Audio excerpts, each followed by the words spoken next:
अजबे बहार चैत माँ गोरी मचल रही नैहर माँ फगुनैया के अजबे बहार चैत माँ गोरी मचल रही नैहर माँ पहिला लेवैया ससुर मोरे आए पहिला लेवैया ससुर मोरे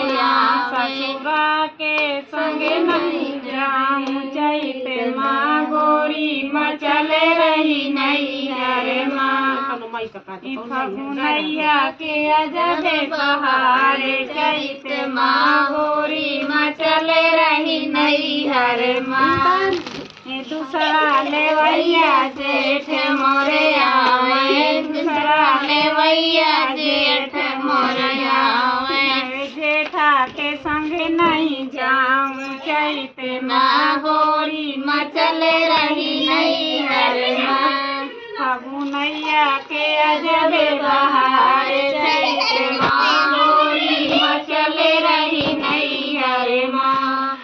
तीसरा लेवैया देवर मोरे आवे तीसरा लेवैया देवर मोरे आवे देवरा के संगे नहीं जाऊं चैत माँ गोरी मचल रही नैहर माँ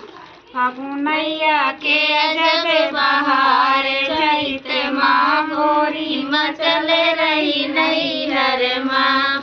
अब चौथा लेवैया बलम